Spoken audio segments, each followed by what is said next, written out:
Welcome everybody this morning. Take a moment to have everybody who's our visitors here this morning taking the time out of their day to come visit us. Just say hello and tell us who you are. Particularly that gray-haired gentleman in the start in the front. We can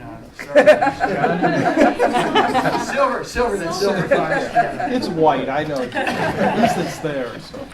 Ron Storto with Biltmore Farms. And my name's Holden Mesk with Sunshine Request. Thank you, Holden. Rick Bell, Engadine Inn in Candler. I'm Brooke Randall with Mountain Express. Tina Kinsey with Asheville Regional Airport. John Ellis, I just came by to drop off my Amadeus Festival order, but they weren't open yet. So. Chris Coral with the U.S. Cellular Center. Jeff Bradford, Asheville Buncombe Regional Sports Commission. Virginia Daffern, Mountain Express. James Poole, the Kennedy Hotel. John Beatty, North Carolina Restaurant Lodging Association. Susie Russo Klein, Robertson Stevens. Lacey Cross, Integra Bank. Dylan Davis with the Asheville Citizen Bank. Jody Stevens, Explore Asheville. Jane Anderson, Air. Lynn Hardy, the Homestay Network. Lucy, Explore Asheville. Well, thank you all for coming. We'll start the meeting in a second, but before we do, I just want to congratulate John McKibben and the Aloft for the award that they recently got, the LSS Marriott Award for community service and excellence in corporate citizenship. That's really a big deal because it's one of the few properties in the country that gets that sort of an award. And if anybody's been in the DC area knows the Marriott story about how in 1927 they started a 9-stool A&W root beer stand and turned it into what the Marriott Corporation is today. It's really kind of significant because of the family values and the community service that's been a part of that culture. So congratulations to John and to David McCartney and also for a pretty sweet article in the WNC magazine for you and Letitia and all of your community service and philanthropy and that sort of thing. So congratulations on that. And second thing, congratulations on Chip, 20 years of his business over there with just really the success that he's had over the years with Graybeard Rentals. So congratulations.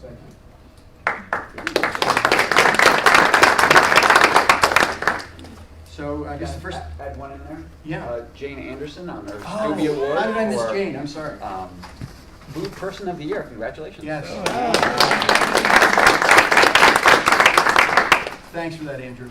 And then one other, as she walks in the door, I want to congratulate Leah on her Dancing with the Stars. She's going to be on Dancing with the Stars, and she's doing a cancer fundraiser. So anybody who wants to chip in, please think about that. Leah, being the athlete that she is not going, halfway. She's competing, and she's out to win. So February 22nd or 23rd. Local Dancing with the Stars. Even more fun. Stepping stone. How do we get tickets for that? They're on sale at Diana Wortham website. You're going to be on the Diana Wortham stage? Oh, yeah. Oh. Yeah. A little bit more real than one might hope. So please watch the demise of my dancing career on February 24th. A guy named Travis, so we each get paired with a pro, and he's I'm taller than he is, which is kind of weird, but other than that.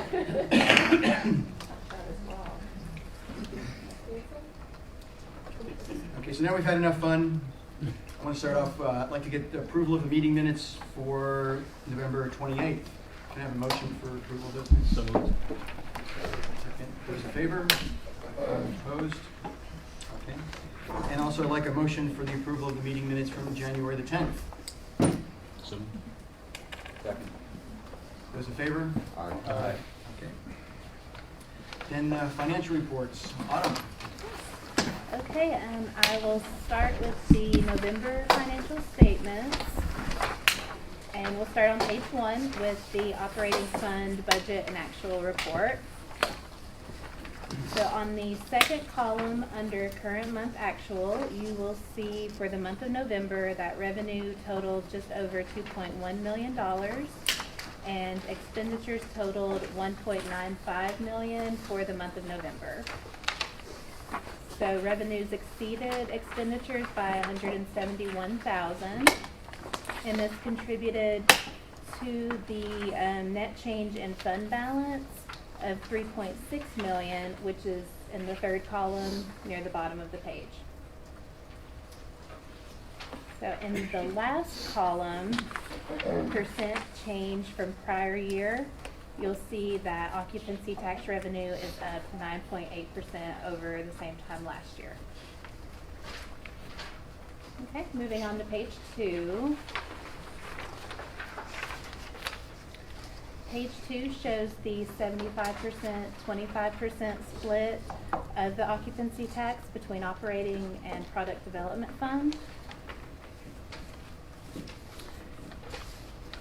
You'll see that the November sales we reported on page 1 relate to room sales for the month of October, and they are up 8% over the prior year. And year to date, you'll see those are up 10% from last year. Okay, page 3 is the Product Development Fund summary as of November 30th. $16.9 million is committed to projects, and $331,000 is allocated to administrative expenses. Expenditures to date total $5.19 million. You'll see that in the second column for actuals. And I just want to note that this statement and the December statement do not show projects that are to be approved later this meeting. Okay, page 4 shows the balance sheet for each fund. That gives you a snapshot of assets, liabilities, and fund balance as of November the 30th. The following pages, page 5 through 8, show some comparative tables and charts of room sales data. Page 5 charts room sales by month, as well as comparative data from the prior year. You can see room sales are trending above prior year and the 3-year average. Page 6 provides a breakout of room sales by category.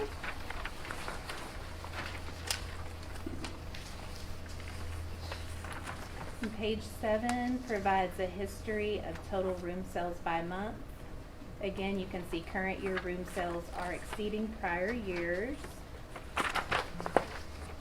And page 8 provides further information on room sales by category. I'll be glad to answer any questions you have on the November statements. Any questions on that? Can I have a motion to approve the November financial report? So moved. Second, those in favor? Aye. Just one question, is the increase in the revenue from occupancy a rate or combination of both? We can delve into that in the dashboards. I mean, in general, as we end the year, we're seeing, still pretty robust growth in the number of rooms sold, but a much lower rate of growth in rate. Okay, Autumn, one more time. One more time. Okay, now for December financial statements.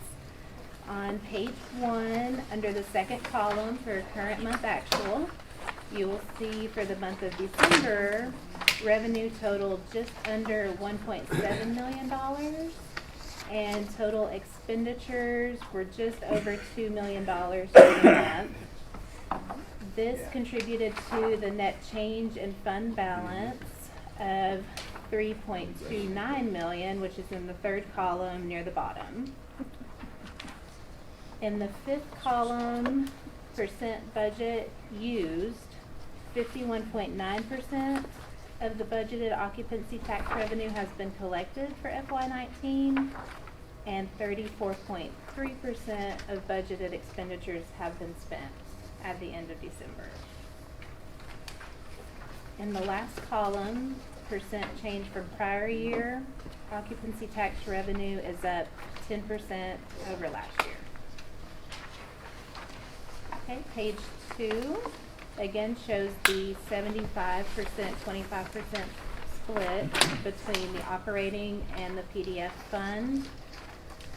Under the operating fund, you'll see that revenue we reported on page 1 in December relates to room sales in November, and they are up 11% from the same time last year, and year to date we are up 10% from last year.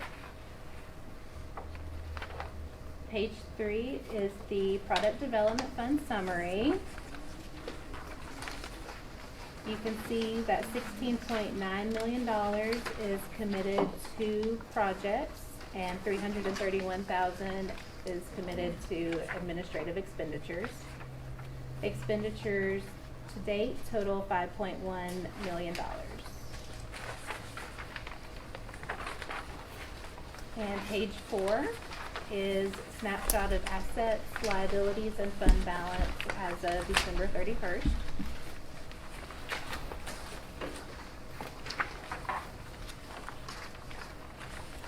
Again, page 5 through 8 will show the comparative tables and charts for room sales data. Page 5 charts room sales by month, and you can see room sales are continuing to trend above the prior year and the 3-year average. Page 6 provides the breakout of room sales by category.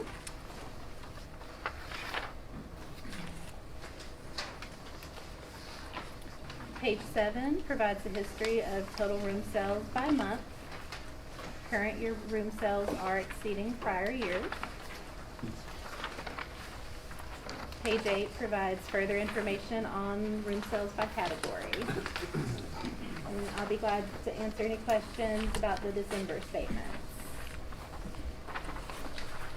Can I have a motion to approve the December? And this might be a great question, so I apologize, but when I see that the room sales are up 12%, but the revenue, the taxes is up 11%, is there, is that a rounding thing, or? Most likely it is. I mean, we were showing 11.7% roughly on revenue, so, but I'll be glad to dig into that further. Just real quick on. Yes, of course. Looks like pages 5, 6, 7, and 8 Yes. of December are the same as the 5, 6, 7, 8 of November. For November, The let's see. So, I mean the charts and everything and the same exact numbers. let's see. Oh, 7108. It looks like the December they both have the same information. Yeah. That's the latest That's the because the latest. December revenue is related to November room sales. So it looks like the November statements were just updated. Normally the November pages 5 through 8 would only show through October room sales and not through November. So really it's December information Yes, everywhere. December information everywhere, Okay. the most recent information. Just on the vacation rentals seems to have a very high growth rate. I'm just curious to comment on that. And we can look at that in the dashboard too, because you'll see that, occupancy actually has not continued to grow, and rate has also had a slower growth rate. So year over year,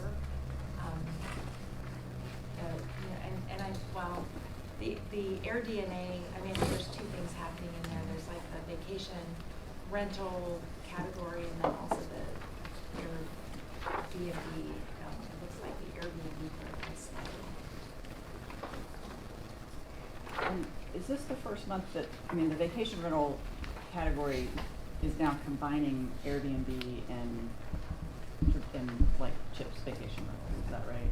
Have you done that before, or is that new? The board decided to make that combination because, Airbnb is just another platform that short-term vacation rentals are on, and there's a lot of, switching between one and the other. There's also, I think not a clear definition on whole house versus, homestay, and there's just a lot of transition in that category, and it's all representing short-term vacation rental. So as the history of that was that we've had occupancy tax legislation that required occupancy tax to be collected for 5 or more rooms.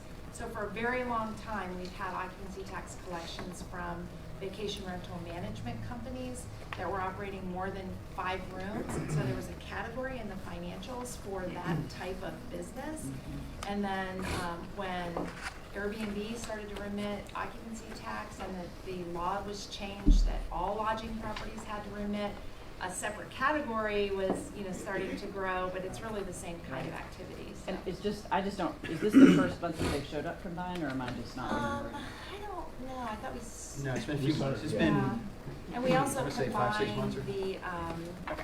Yeah, and we also combined the online platform with the top.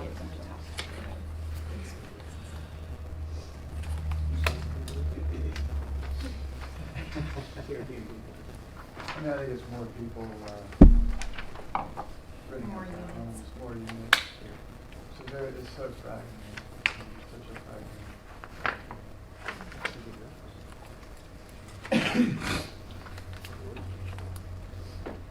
We have the audit contract amendment. Yes, me again. So, Yes. We need to approve. I'm sorry, do we approve December? We do not. My fault. Can I have a motion to approve December financials? Second. Those in favor? Thank you. so the next financial item on the agenda is the approval of the fiscal year 2018 audit contract amendment. So the only amendment we are making is changing the deadline from previously January 31st through the end of March.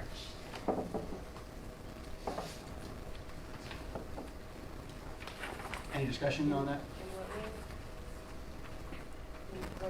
They're setting the deadline. Oh, I'm just the deadline, okay, all right. Any questions on that? Just the signature page has the date of March 31st on it already. The second page, that just looks a little strange. Yeah, that's the audit firm. I can't answer why they would have signed that March 31st. We will sign and date at the date we actually do it. Which should be today. Thank you. Does that coincide with other counties as well? Yes, it does. And our target date really is to get it done by the end of February, but we wanted to make sure that we had enough cushion in case we encountered more issues with the transition to Workday. Great. Thank you. So can I have a motion to accept the contract? Motion? Second. Those in favor? President's report. Right. Ms. Brown. Thank you. You all have a new visitor guide in front of you. I just wanted to congratulate Marla's team, and especially Sarah Kilgore, our Director of Advertising, working with the Public Affairs Department to pull all of the data and organize a very compelling story to attract visitors to Asheville. There are 2 versions of the guide. We started doing this last year, or is this the 3rd year? Second year for this. This is also the 2nd year that we are offering free distribution to key points, retail and lodging points within the county. And so one guide includes lodging listings and is distributed pre-arrival, and the in-market guide that's distributed primarily through hotels does not include lodging listings. The version that is distributed at the visitor center is the pre-arrival that includes everything. So, hope you enjoy reading that. Thanks and congratulations to the team that created it. Kind of turning to your recap on page 4, just to highlight a couple of things. It seems like forever ago, but our holiday party was at the beginning of December. I just wanted to thank the Renaissance Hotel team for throwing a wonderful event, for the tourism community partners here, and with support from U.S. Foods, who supports the expenses of that event, the Grove Park Inn and Biltmore for supplying the wine, and Asheville Brewing for providing the beer this year. We also honored several of our tourism partners as Explore Asheville Superstars for the tremendous support, really just underscoring that the CVB doesn't have a product to sell. It's really on behalf of all the local businesses here. So we honored John Almager of Asheville Art Studios, Ruth Summers, longtime TPDF and former board member from the Grove Arcade, June Gachia of Visions and Creations in Black Mountain, and Kevin Frazier of Asheville by Foot Walking Tours and Well Play Cafe. So it's really a fun event. We really thank everybody for their support. The event also is a big toy drive for Toys for Tots, supporting the Renaissance efforts there. And this year, Spirit Airlines had given us a voucher for $500, which was raffled to everybody who contributed to the toy drive. And so that really helped us to raise $1,200 in cash and 155 toys that evening.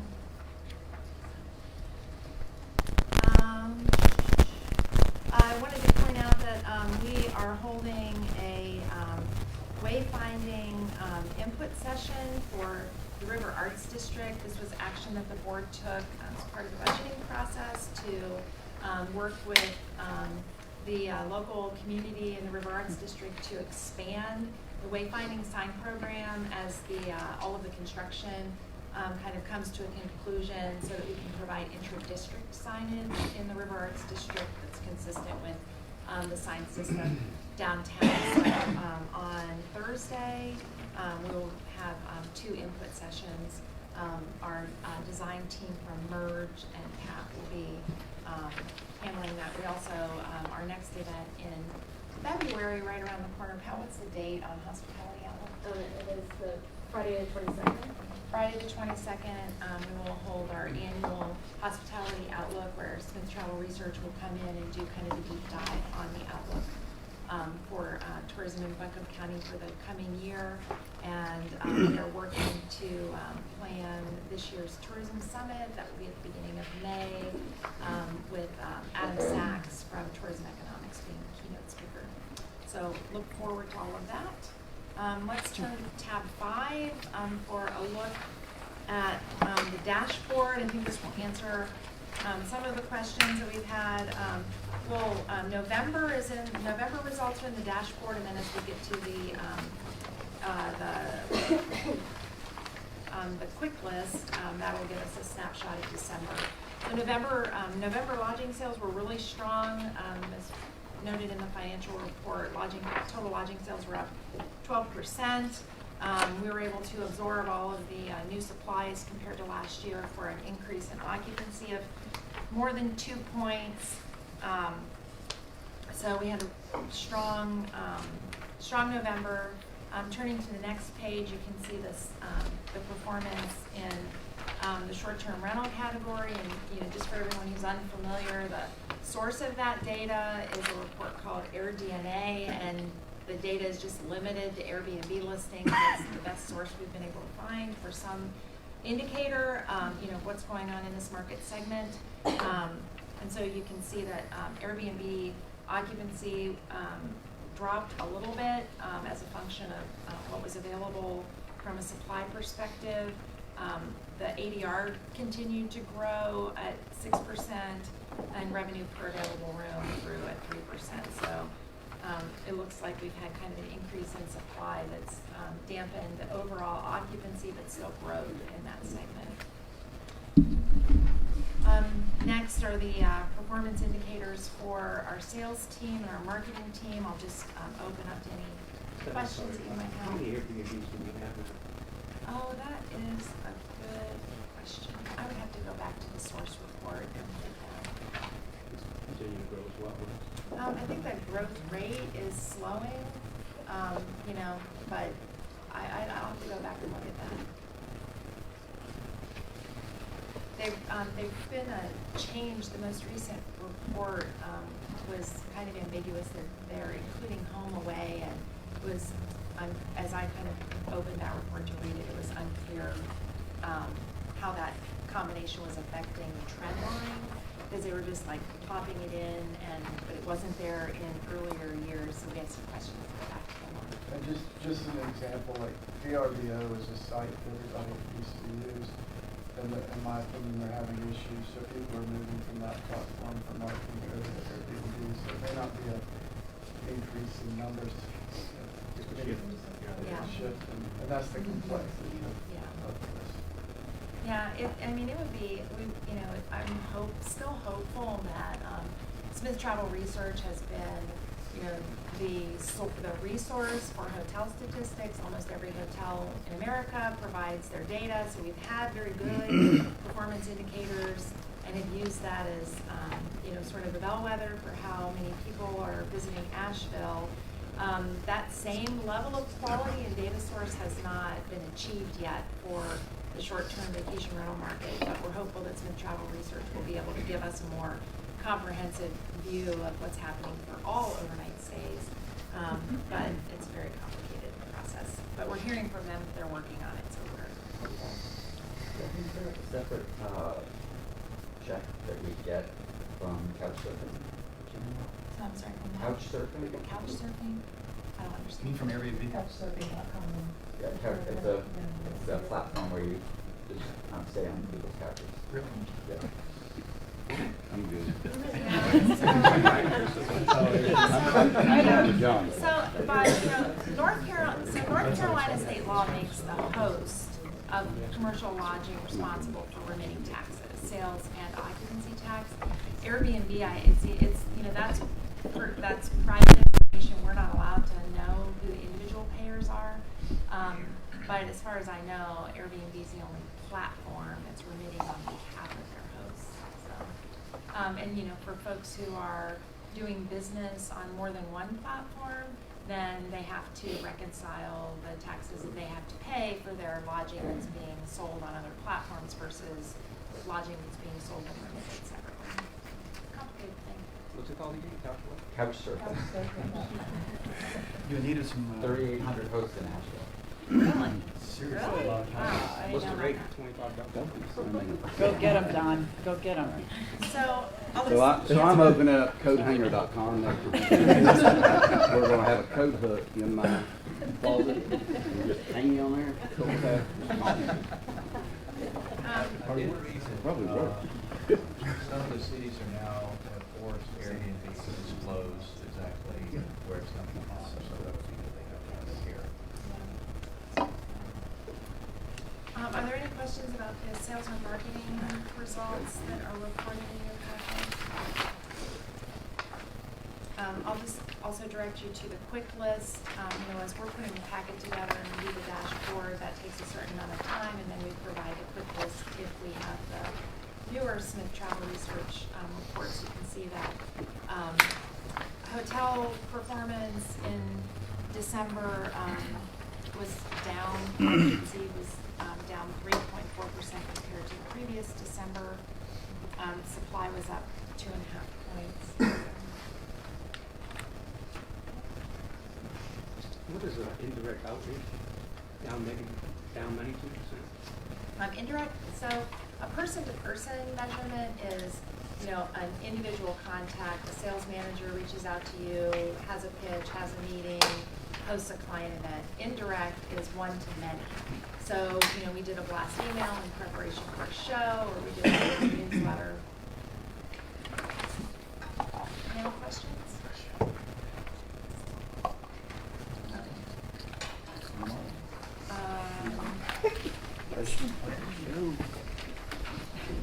Marla, advertising update. So just a few short weeks ago, I was up here sharing with you the selection of our new agency, and you'll recall at that time we did not have a quorum. And so we went ahead and signed a 1-month contract with the monies that were already in the budget. And I'm coming back to you today to remind you of the additional expenses that will be required to move forward. We talked last time about the research needs that were recommended by the agency to help us benchmark and start off this spring. That included some TV attribution studies, $60,000, and then a media mix modeling effort that would allow us to not only start our campaign on a good note, but help us moving forward to understand how the media is working and what media choices we need to make in the future, and that's $125,000. And then we also shared with you the fee and the difference in the amount that is already in the budget and the amount that is necessary to move forward with a year-long contract. The difference there is $309,537. So in total, we're asking for $494,537. And part of that's going to come from our request to you today to adopt a budget amendment to move $285,000 from budgetary contingency to marketing, and that's in tab 6. And then the remaining funds will just be reallocated in the dollars that are already in the marketing budget. And so once we do that and 360 goes through the spring campaign, we will bring back to you concepting and ideas and production costs for the fiscal year 20 campaign, and at that point we'll bring forward an additional presentation of costs necessary for that. Any questions? Yes, please. Thank you. Motion second. Those in favor? Aye. Any opposed? Okay, motion carries. Thank you. Okay. That's next.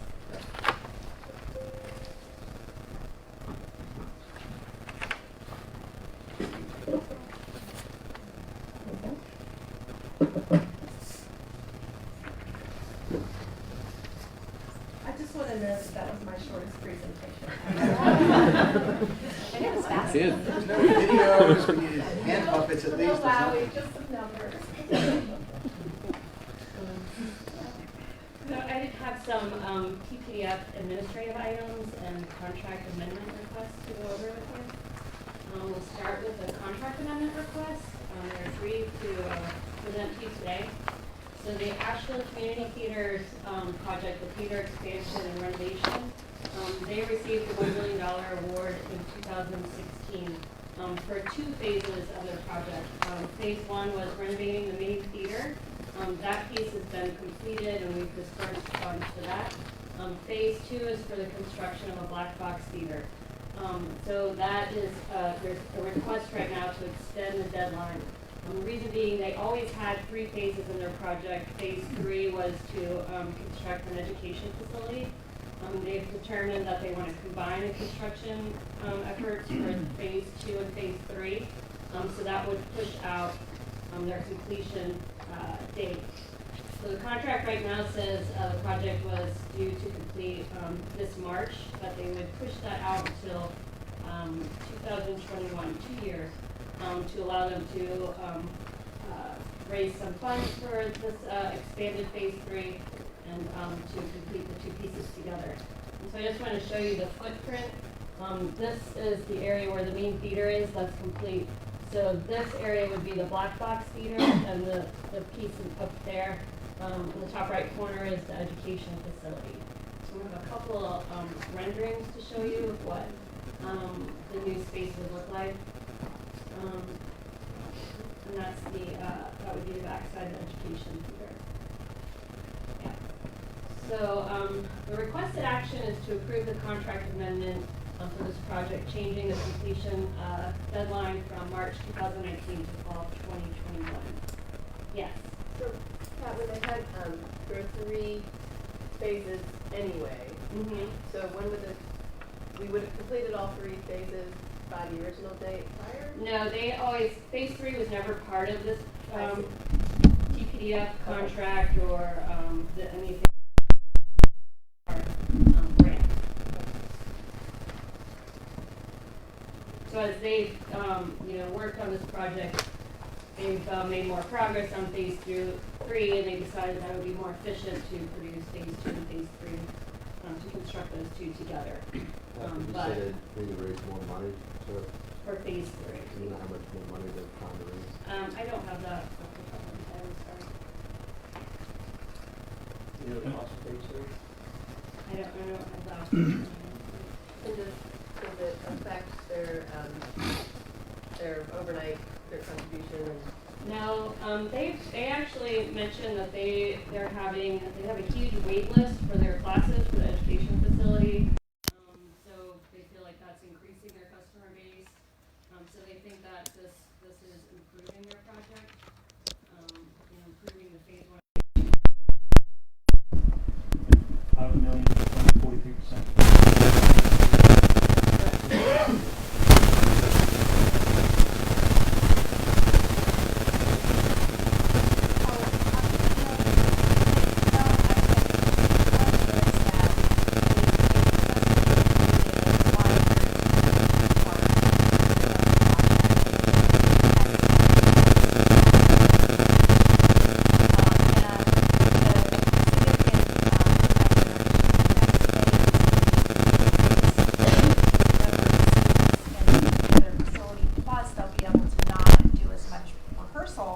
in the main stage so that they'll be able to produce more product. I think what was exciting about our investments in the arts during this grant cycle was being able to really move forward the theater scene for the next generation. So my personal opinion would be that this isn't that much of an extension to get something that's a far better product in the end, and then it enhances their ability to meet their overall goals. And it also adds to their economic sustainability as an organization that's beneficial for tourism too. So we would recommend the adoption of the action.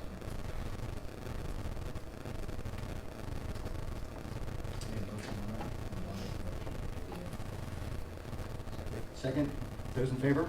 Aye. Any opposed? I Motion have a passes. question.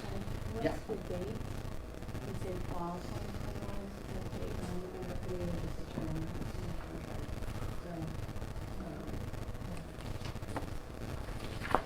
Okay, next project is the U.S. Cellular Center. So the city was awarded $1.5 million in 2016, and that was for the theater creation and meeting room conversion project. So much of the work has been completed at this point. The sound, light, lighting, curtaining, as well as the meeting room are complete. However, all of the phases involve some HVAC work, and that is delayed. So their deadline is March 2019 on the contract, and they're requesting an extension to November of this year. I believe there was a delay in the design and bidding of the HVAC work, and they were not able to complete that in time to complete the work before the last season. So they sort of put that on the side until they could get through this season. And now they're ready to move forward with it, and but that would extend the contract deadline to 2019. We don't have any issue with this one, but the requested action would be to approve that extension. Any questions on that? Okay, I have a motion to approve that extension. Second? Okay, those in favor? Thank you. Number 3, Riverfront Destination 2.0. This is a project that involved two main pieces of a scope. It was the City of Asheville received $1 million in 2015 for this project, and it basically was comprised of a Bowcatcher Greenway and also the Amboy Crosswalk and river access. So the Amboy Crosswalk and river access has been complete for a while, but that only was for $25,000 of the grant was allotted for that piece. But the $975,000 was for Bowcatcher Greenway, but there's been significant change in scope and direction basically from the City of Asheville. So their update is to let us know that they're not moving forward with that greenway at this point, and so they want to amend the contract, just pulling that out of the scope and reducing the amount of the contract to $25,000. This would just enable us to make the payment on that piece of the scope that has been completed and release the additional funding for the project that has not met its deadlines to be able to be utilized for the education. Just, we'll note, we're giving money back. That's it. We're giving money back. Very nice. We'll come forward again, but we're doing it. Yeah.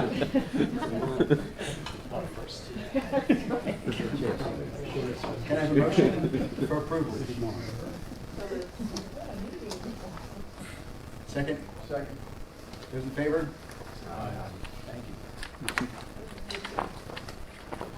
So next we have some budget ordinance updates. So these 4 projects here are basically project closures that we just need to do this for the sake of kind of finance accounting. But the Black Mountain College Museum and Arts Center and Egg Center Ball Fields, those both have been completed for the amount that there was no difference in the amount that was dispersed compared to the amount that was awarded. The JBL soccer complex is also finished. You may recall that that one came in under budget, so there is an additional amount of money that would go be returned to the unallocated funds, so we just need to close that line item. And then the Asheville Art Museum, we have 2 separate contracts with them. One is for $1 million, the other is for $500,000. We've made 2 $500,000 disbursements to them to date. So we would just need to close out that one line item, and then we would still have the remaining contract for $500,000, which would be the third and final disbursement. This is just an accounting procedure to close these accounts and financials. So the requested action is to approve those project closures. Any questions on any of those projects? What was the art museum? I didn't get through the last one. Can you go back one? 5 and Okay. okay, can I have a motion for approval? Second. Those in favor?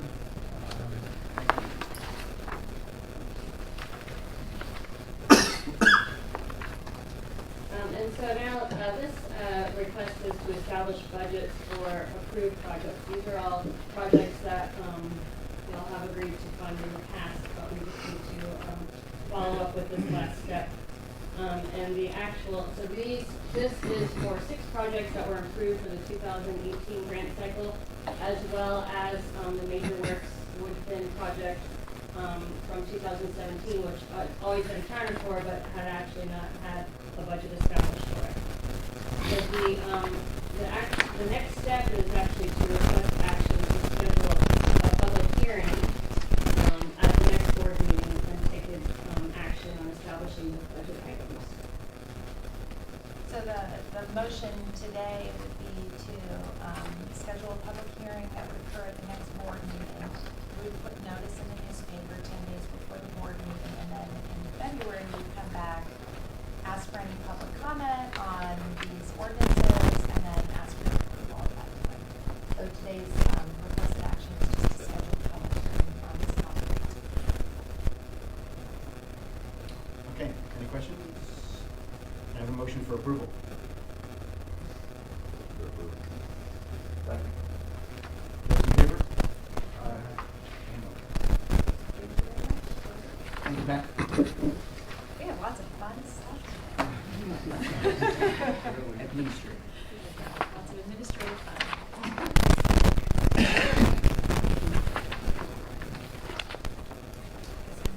You are next. Did you bring any more fun to do?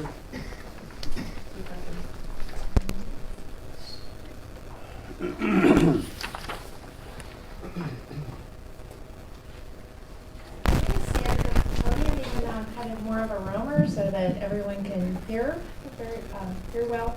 I thought, there've been, you've had some questions about how, the economic impact study is performed and where those numbers come from. So I thought that it would be beneficial to this board, this body, to have a review of this study. It's a little bit dense. We've created a infographic that really condenses about 75 pages of economic impact report into one handy tool for you. We typically have been presenting this report in a tourism partner forum soon after the report is received. This year, during the time period that we had planned to do that, we instead offered some education on Google rankings for tourism partners, and so we decided to use that content instead of this, and so we didn't do our typical presentation for tourism partners at that time. In the actual report that has been posted on our website for quite some time, the methodology and information about the company is at the back, but I've moved that up for just the orientation to how this study is conducted. And so I'm just going to kind of wade into that and invite you to ask questions along the way, if that's okay. It's a little bit dense. So for John Luckett and the other numbers people in the room, you've got this, and for everybody else, you have this. So just by way of introduction, this study measures the economic impact of tourism in Buncombe County. The Buncombe County TDA is a county level authority. Our legislative mandate is to attract overnight visitors to Buncombe County. And so that is the purview of this study. What is a visitor? Well, a visitor is defined by this resource as someone who traveled more than 50 miles away from home and deviated from their normal routine. So those folks who drive more than 50 miles a day to come to work would not be included, and whatever else is a normal part of a routine. So this is more for non-routine circumstances.